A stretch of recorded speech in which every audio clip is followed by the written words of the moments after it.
Hey, I've got a question for you. Have you ever started to make a positive change in your life only to quickly fall back to old ways? If so, let me tell you what you are. You are what we would call normal. That's what you are. You're normal. In fact, all of us do it. I've done it. We've all done it. In fact, we have probably had this occur in our lives way more times than we would like to admit, which is what we're going to talk about today, so we're glad you're here. We're excited to join us here today at Crosspoint. My name's Kurt, and I'm going to be your host this weekend. And if this is your first time with us, first of all, welcome. We are so excited you've chosen to join us. There's so many places you could be. And if it's your first time, we hope it's the first of many times.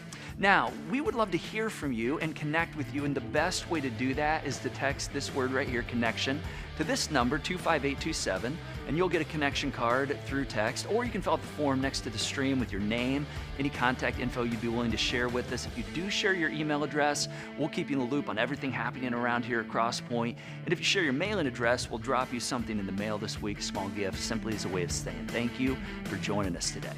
Now, for those of you who have been with us before, welcome back. Always great to see you. Now, while you're doing that, here is this week's top 3 things to know here at Crosspoint. Number 1, we've got water baptisms coming next weekend. So excited about this, November 10th and 13th in all of our weekend services, and we have remote options available too.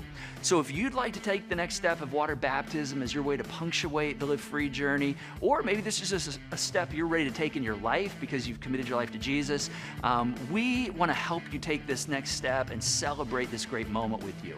Now, we've got some new resources for you as you consider this next step of water baptism. And you might be wondering, okay, is water baptism for me? Am I ready? I encourage you to scan the QR code right here on the screen, and you can find out more. And again, we've got some new resources here for parents as well, some tools that you can use with your children to determine and help them determine if they're ready to take the step of water baptism as well. So check those out and let us know if we can help.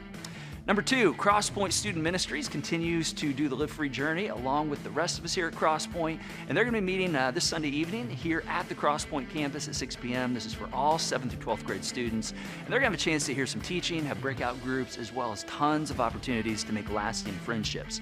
And just a quick mention to all the parents and the students, this is the last call to register for the Discover State Youth Convention in Indianapolis, which is going to be happening here in a couple weeks on November 18th through 20th. Registration closes this weekend at the end of the day Sunday, November 6th, so scan the QR code and you can find out more information there. And then number 3, guess what? Ready or not, the holiday season is right around the corner, and we are super excited about this.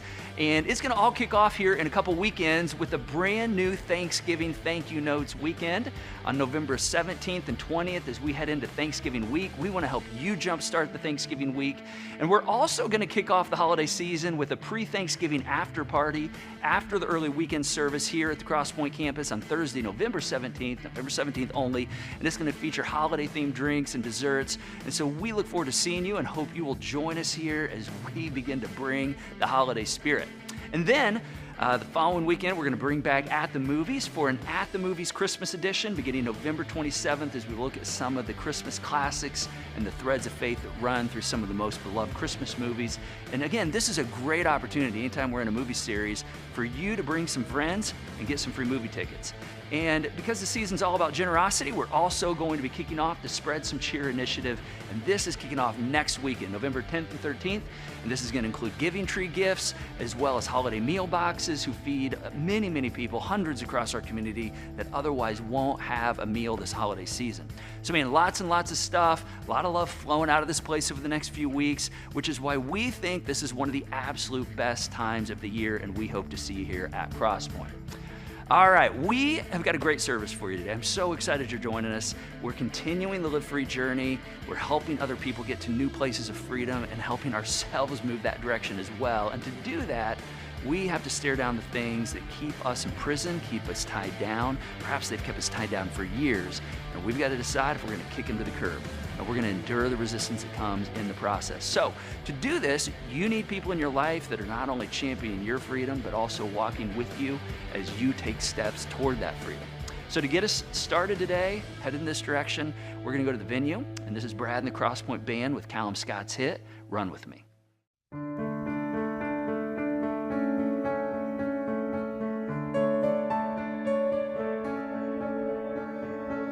If you pray and it just don't work, will be your church. I'll answer and answer all that I can. If you're down and it can't get worse, for me, all the pain and hurt, promise you'll put your hand in my hand. And run with me, run with me, run.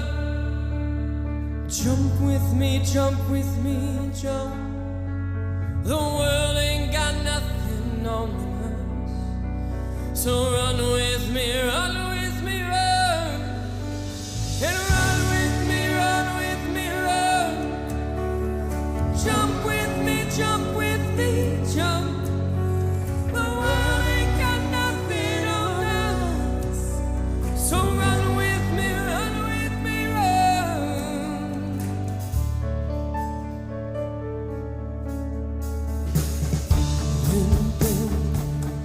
We will build a home, we'll watch all the flowers grow until our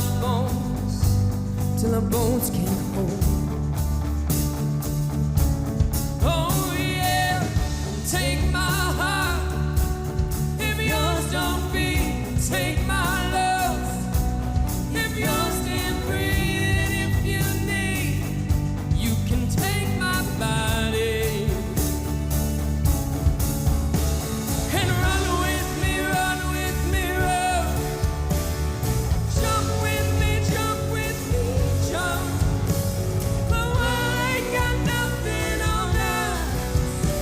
So run with me, run with me, run. Run with me,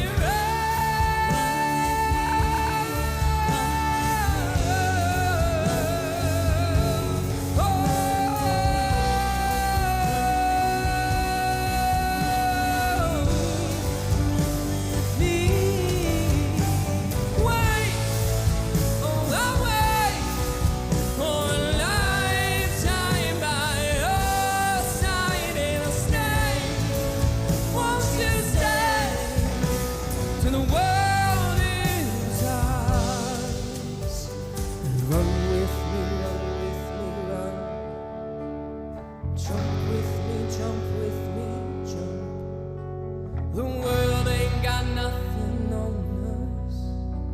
So run with me, run with me, run with me. Actually, that's what we're doing, right? You want to have somebody in your life that you can run with, that you can jump with, somebody that is going to have your back.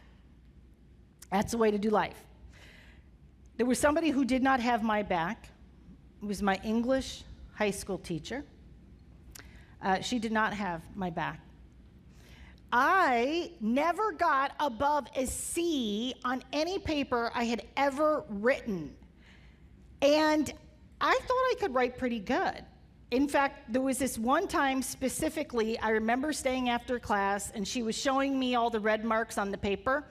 And there were comments like, Julie, you could have said this, in one paragraph instead of 3, And she didn't say, oh, you can't write. She didn't say that, but she might as well have said that, because that is exactly the message that I received from her.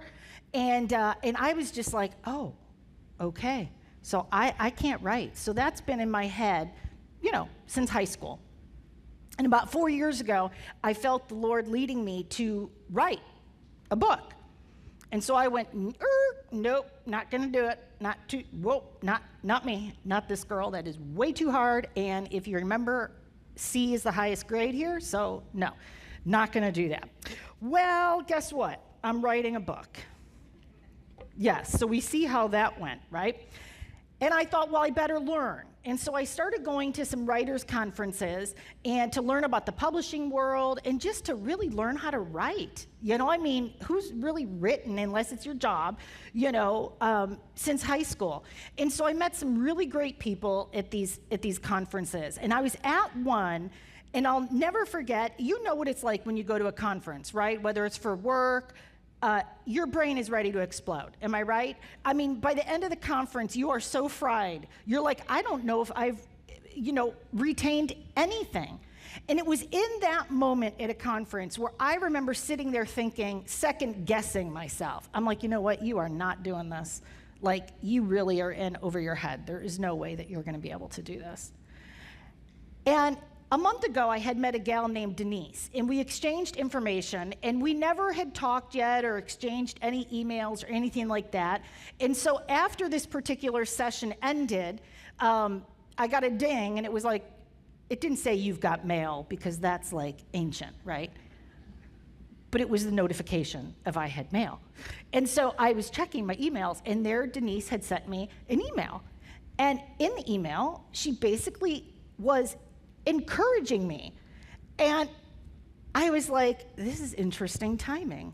And she just shared about how she went and she looked at, some of my blog posts. And at the end of her email, it literally said, Julie, I encourage you to keep writing and pursuing this ministry that God has given you. And I thought, okay, that is exactly what I needed at that moment, because I was ready to be like, yeah, I'm not doing this at all. Encouragement is such a powerful thing. And that's the reason I share it, is because that's where we're going today. We're going to be talking about encouragement, the power that it has to break these strongholds that we have on our life and to really energize us to keep moving towards freedom. My name is Julie Buchtenkirch. I'm a volunteer here at Crosspoint, and I do have several strongholds. And you have several strongholds, right? I have no doubt, because it is a normal thing. And here's a stronghold. It is the untrue belief that we've accepted as truth. Whether consciously or subconsciously, it's a lie that we believe is true. And it holds us back from what God has for us and for the life that He has designed us and wants us to live, a life of freedom and joy and peace, right? Minus guilt and shame. And so if you're joining us for the first time today, whether it is by, video or venue, we are just so glad that you're here. And I have to include you, right? So you have a stronghold. I'm just doling them out now, like Oprah. You have a stronghold. You get a stronghold. You get a stronghold. But we all do, right? We have some area in our life that holds us back. And so we've been trying to identify these and work through these. And if you don't have a guidebook, it is not too late for you. Okay, you can still begin this journey of freedom, because it's through the activities in the book where you start to zero in on the stronghold, the lie that you believe, and you work through that. And so if you don't have one, no problem. We still have guidebooks. So you can actually put something on your connection card, or you can reach out to us through crosspointweb.org, and we will hook you up, okay? Because freedom is a good thing. Who wants to be free? We all want to be free. I came across a definition by a Christian author and theologian. His name is Roger Nicole, and I love his definition of freedom. He said it's the ability to fulfill one's destiny, to function in terms of one's ultimate goal. In other words, and then he explains it for us. In other words, Christ's death on the cross freed us to become the people our Creator designed us to be. God intends for us to be vessels of His love, joy, peace, long-suffering, gentleness, patience, and goodness. He has ordained us to be ambassadors of His truth, justice, forgiveness, and hope. That is some good stuff. That is where we're headed. We're identifying and breaking through these lies that we believe. And the lies are typically fall into one of these four categories, okay? Anger, rejection, fear, and pride. Most of the issues that we have in life can be traced back, if we unpack them, to one or multiples of these. Why have one area of bondage when you can have four, right? More is more. I know in my small group, when we shared this in one of our weeks, all of us were like, well, I kind of have two, you know? I mean, we had to tally them, and it was like they're pretty close to each other, and that is normal, right? I mean, Kurt earlier said, well, yeah, I have them in every area, you know? So we do. We have these strongholds in each area. And when it comes to breaking them, one thing is we know to be true, and that is you can't do it on your own. You know, rarely is a stronghold broken without some form of help coming, you know, from the outside. I mean, that's why we have support groups, right? That's why we have therapy and counselors and accountability partners and mentors. Because the simple act of putting courage into someone can change the trajectory of their life. And that's what courage is, okay? To encourage someone, the prefix in is in, and so you are literally putting courage into someone when you encourage them. And whenever I hear the word courage, I can't help it. I go to the scariest movie ever made, The Wizard of Oz. Generations of adults are still having nightmares of flying monkeys. And we're still showing this kid to children, right? We're still showing this movie to them. But the Cowardly Lion wanted courage, right? Well, even as a kid watching this movie, I mean, courage is not anything bottled up, right? You can't physically give it or hand it to somebody. And when the wizard gave him the badge, I remember even thinking as a kid, like, well, what's that gonna do? You know, that's not gonna get it done. I mean, I knew enough to know that it was like, that isn't enough. But it wasn't about the badge, right? It was about pouring courage into him. And the wizard reminded him, you know, look at how far you've come on this journey, and this scary journey with your friends, and you've been there for them, and you're here, and you've made it. So he literally poured courage into him, and that was how he got courageous. This week, in your guidebook, in your journal, you're gonna be channeling your inner Wizard of Oz. Okay, you are going to be doling out some serious encouragement to people. So 2 big ideas with this, because you might be thinking, well, I've never been an encourager. It doesn't come naturally to me. I'm not quite sure what to say to people. How do I do that? You and I were made for this, okay? Trust me on this.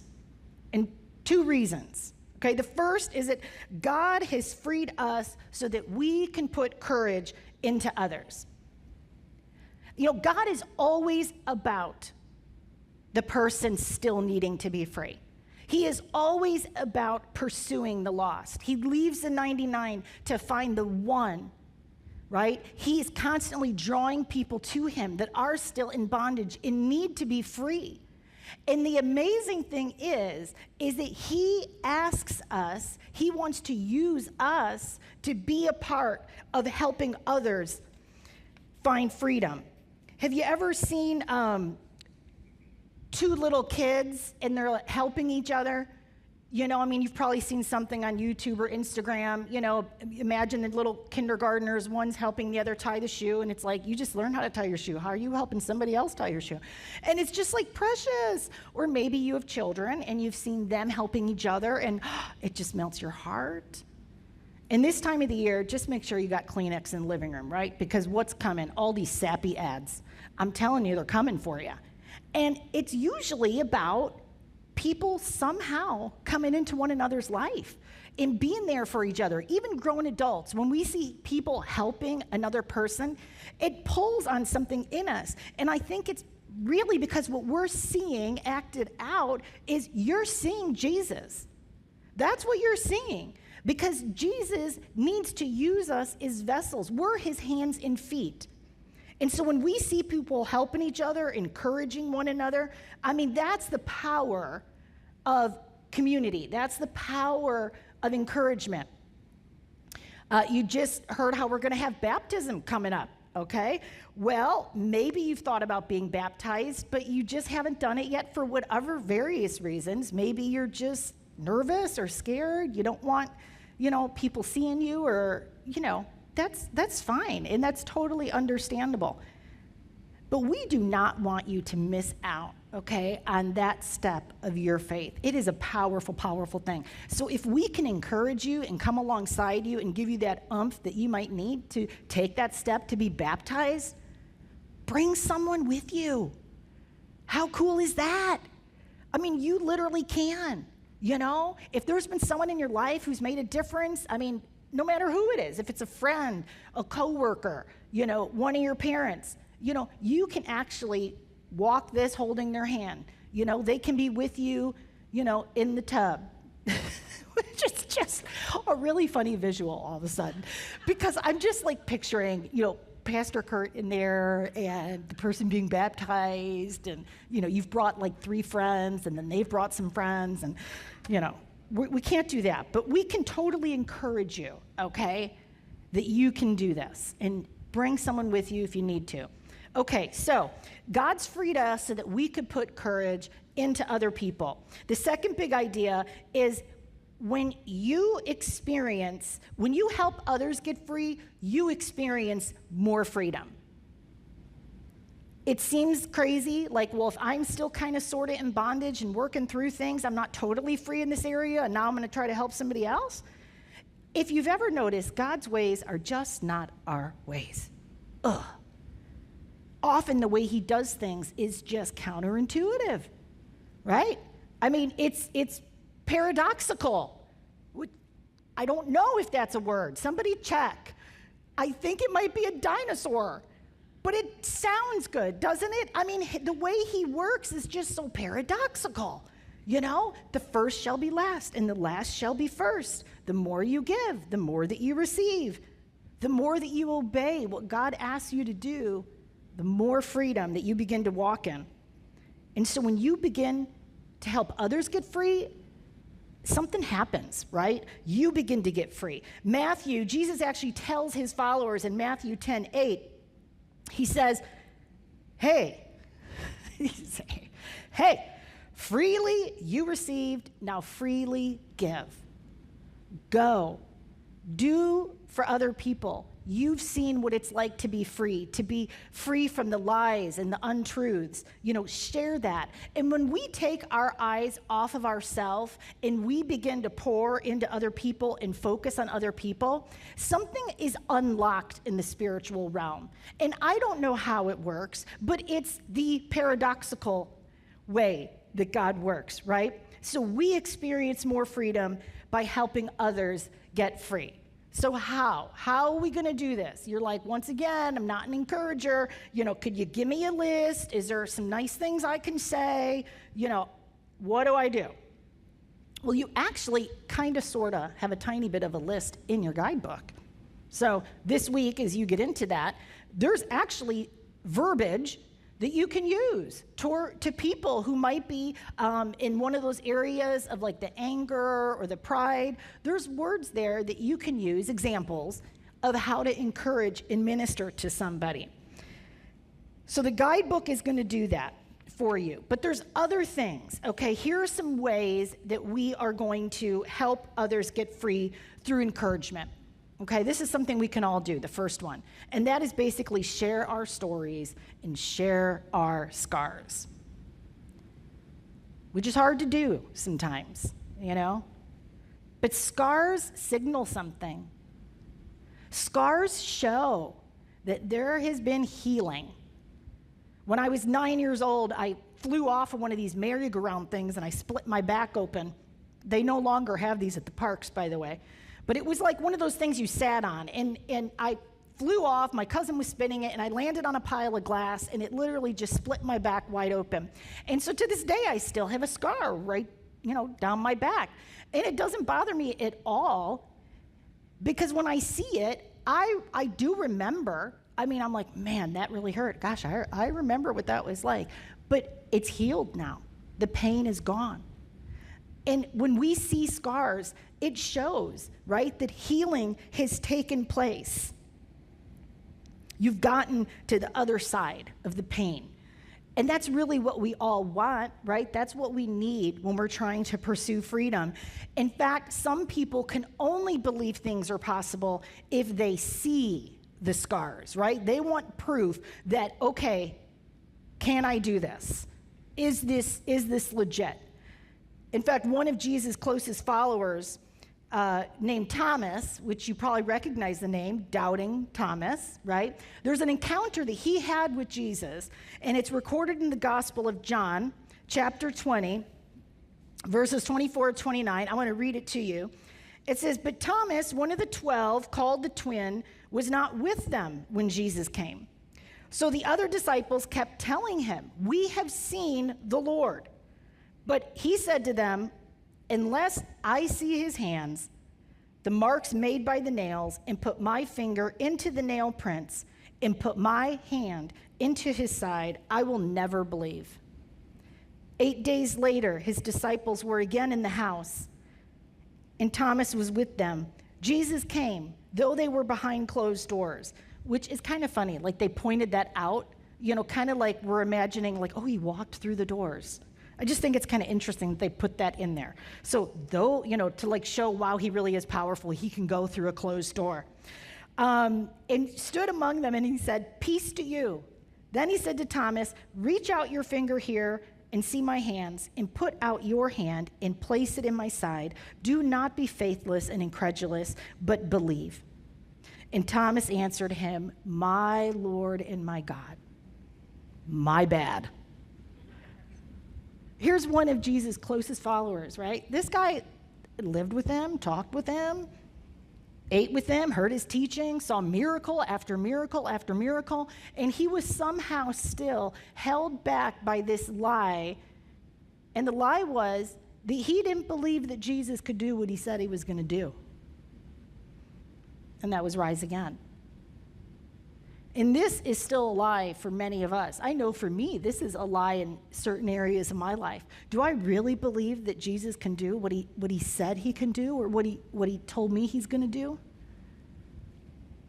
And it wasn't until he saw Jesus' scars that he was able to turn from doubt and fear to hope and belief. So your scars are like courage to somebody. Your story, the things that you have been through and overcome in your life, that is now a lifeline to somebody else. I want you to take a look at the screens. I want to share just a short clip of a story. And this is a story about someone who basically was encouraged by someone, and now they encourage others. I have a lot of memories from when I was a child. One that's always stuck out to me, though, was when I was about 10 years old, and I was in school, and I struggled. And I didn't struggle with English, math, or science. I struggled holding still. And I would try to listen and focus and process ideas, but I couldn't help myself. And to be honest, I would sit there and then I would just start tapping. And the students in the class would look at me and they'd say, "Hey, stop tapping." A lot of the time, I didn't even realize I was doing it. And then eventually even the teachers got after me and they would yell at me and they'd say, "Clint, you have to stop tapping." It got so bad that I got sent to the principal's office for tapping. And he said to me, "Okay, maybe when you go back to class, just try sitting on your hands." And so I did. I went back to class, and when I felt myself starting to tap, I did this. I sat on my hands. And that worked for about 5 seconds. One time I was tapping in class, and my teacher, Mr. Jensen, he looked at me and he yelled. And he said, "Clint, stay after class."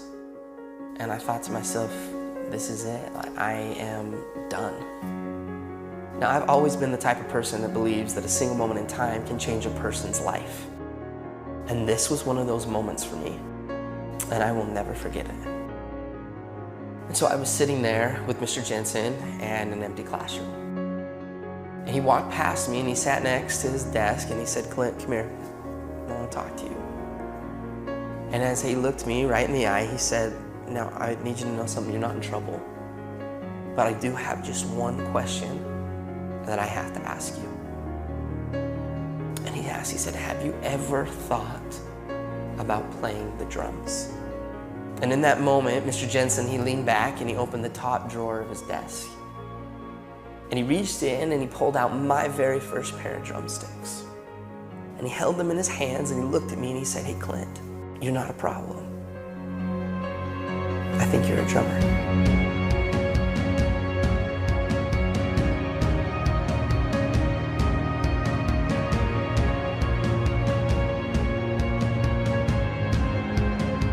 From that moment on, I've never put those sticks down.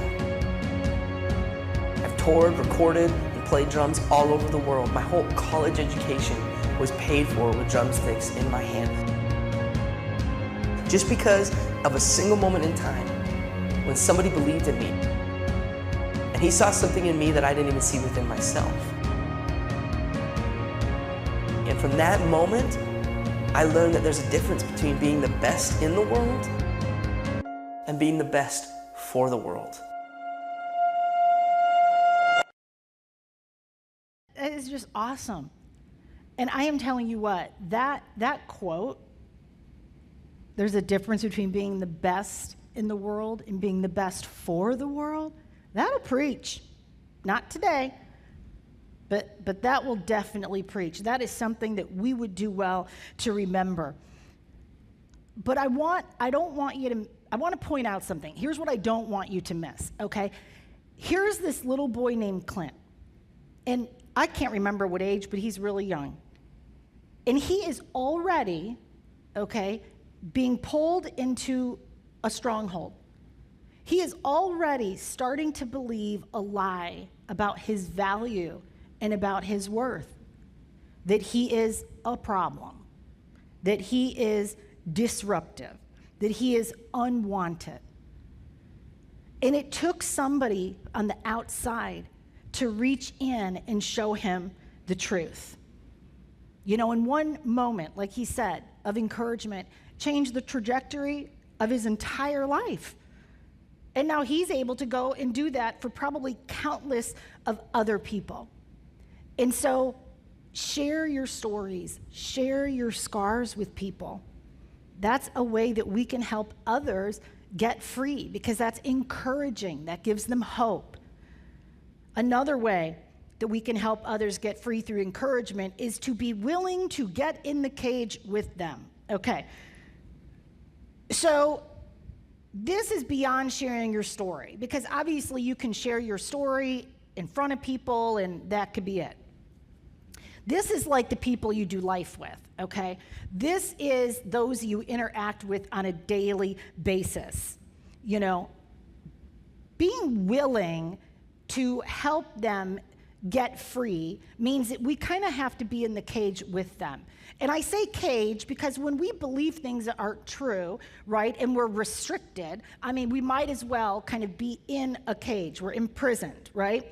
And who knows that when we operate out of lies, outages, strongholds in our life, we can be all sorts of crazy, all right? I mean, this is why my husband does counseling. I mean, well, not because of me, but this is why my husband is a counselor.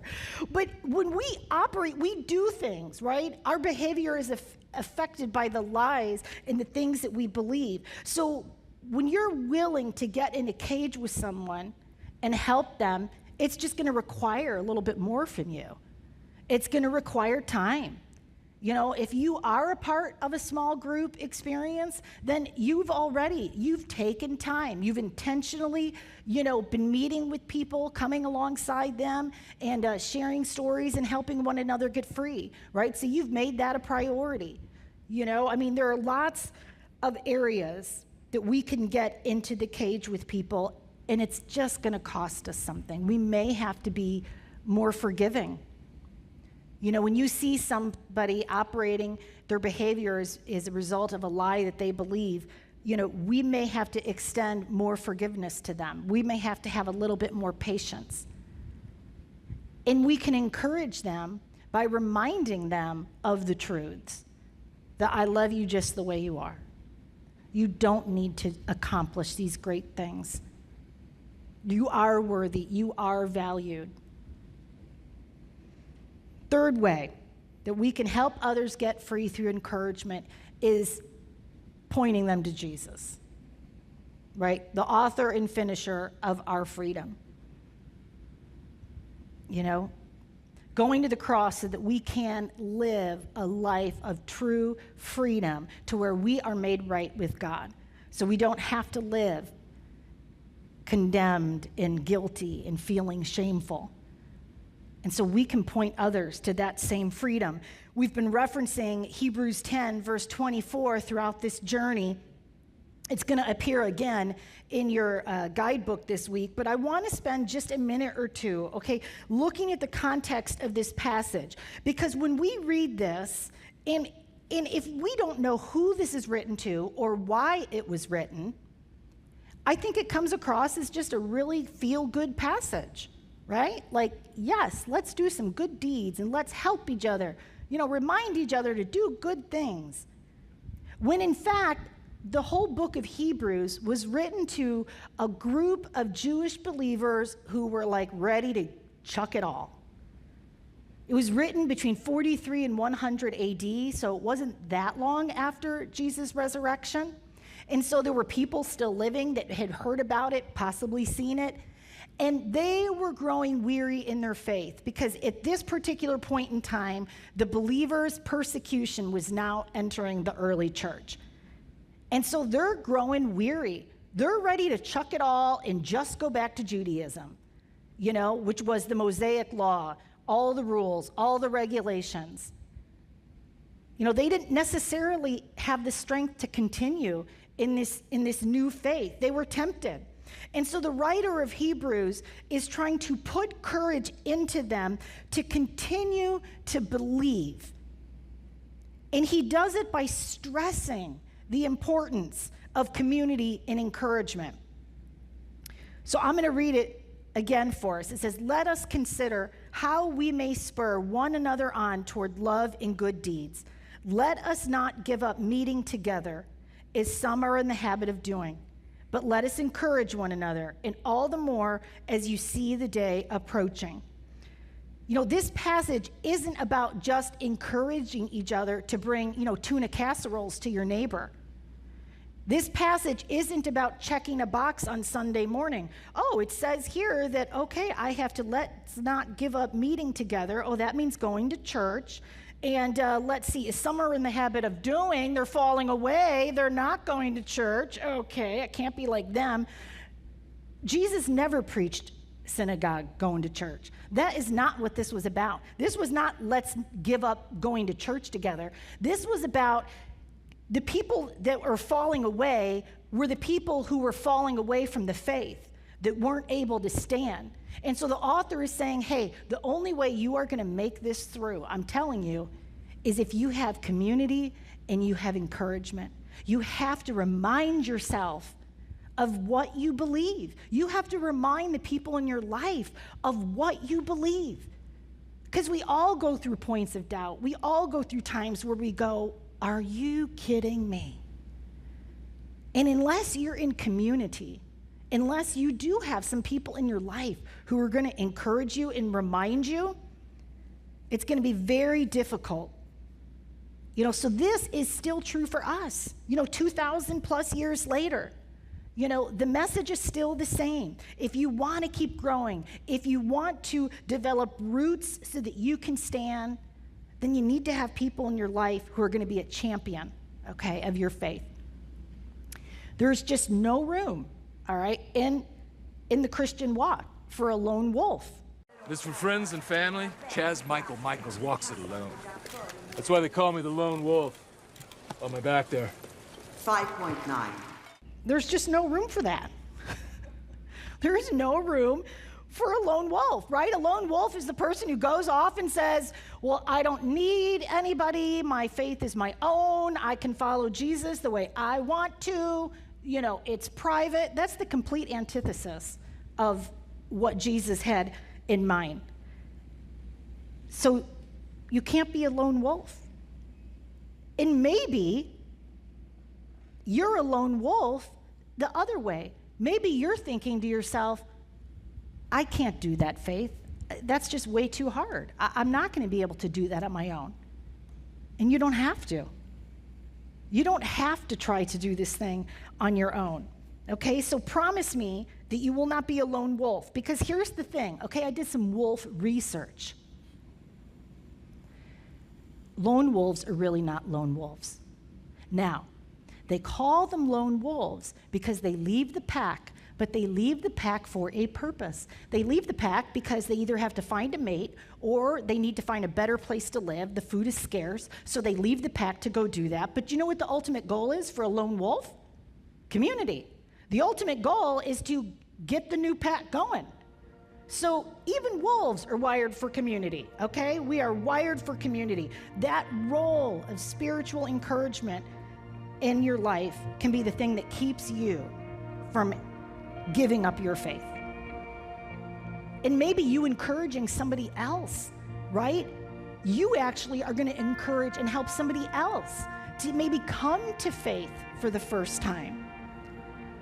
So this week, okay, in your guidebooks, you're actually on one of these pages going to make a list of people in your life that come across your mind, people that you think you want to encourage them. And if you don't have a guidebook, you can still, even now, right, begin to think of who's in my life that I can encourage, that needs to be encouraged. You know, who is in my life that I really need to be willing to get into the cage with them? And you might be thinking, you know, this is great, but I still have stuff I need to work through. I get that. We all do. I mean, freedom is a continual journey. It is not a flip of the switch. You do not get there overnight. And once you get there, let me tell you, there's going to be another bump in the road. So it's a continuous journey. And it's back to that idea of when you pour into other people, okay? When you help others get free, you begin to experience more freedom. So I want to pray for us. If you can stand, and I just want to pray for us before we kind of close out here, that God is just gonna help us and show us. Heavenly Father, I just ask that you would infuse us, first of all, with encouragement. That, Lord, you long for us to be free. You long for us to identify the things in our life that are holding us back, the lies that we believe. So, Lord, we just ask you to show us what we need to break free from. And, Lord, help us to encourage others. Help us to look outside of ourselves.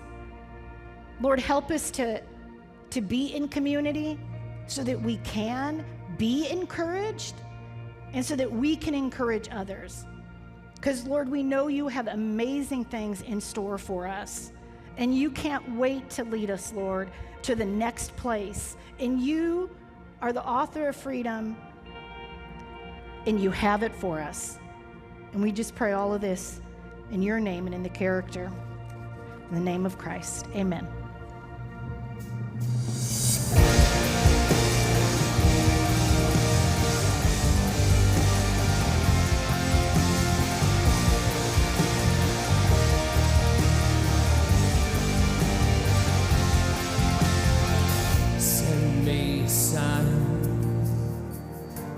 Hint, a whisper, throw me a line, 'cause I am listening.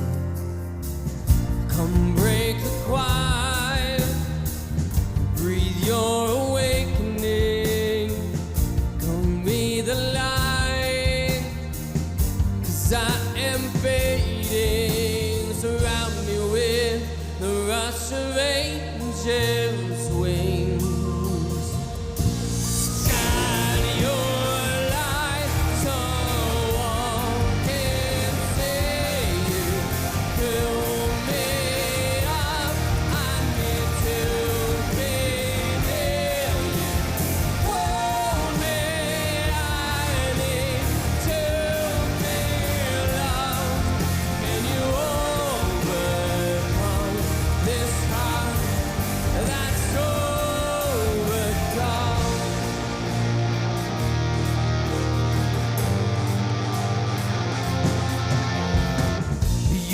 Sent a sign, a hint, a whisper, human divine. Heaven is listening. Love they love quiet, yet in the night, a stirring all chorus of angels, shine your light so I can see you. Hold me up, I need to be near you. Hold me, I need to be loved. Can you overcome this heart that's the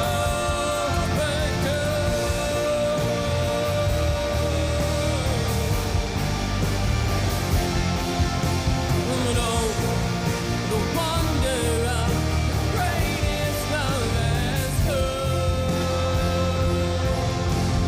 Shine your light so all can see you. Lift it up, 'cause the whole world needs it.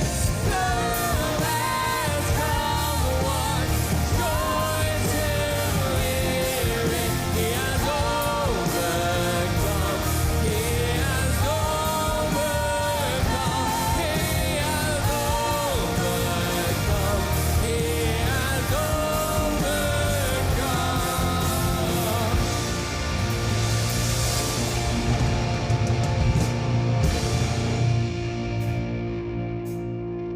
All right, man, thanks for joining us again today. And that is our prayer for you this weekend, that you are feeling the light and the encouragement of Jesus in your life, and that you are in turn able to share that so others in your life can see it, and the people who need it can receive it as well. So we're excited you're on this journey to freedom. Now, as a reminder, if you're tracking in the Live Free Guide this week, you can get started on the week 5 prompts before you head to your small group this week. And next weekend is baptism weekend. It's going to be amazing. We hope you'll join us for it. If you would like to find out more on whether baptism is for you, check out the QR code right here, and you can find all kinds of resources for you, as well as to guide your children through this process as well. Now, if you'd like us to pray with you, all you have to do is text the keyword "need prayer" to 25827, and our prayer team will give you a call today. And last, if you liked what you experienced today, all you have to do is click the give button at the top of the stream there, and you can give to our online Joy Box, make a donation, and fuel all the crazy goodness that comes out of this place, and is blessing people like you and people all around our community and all around the world.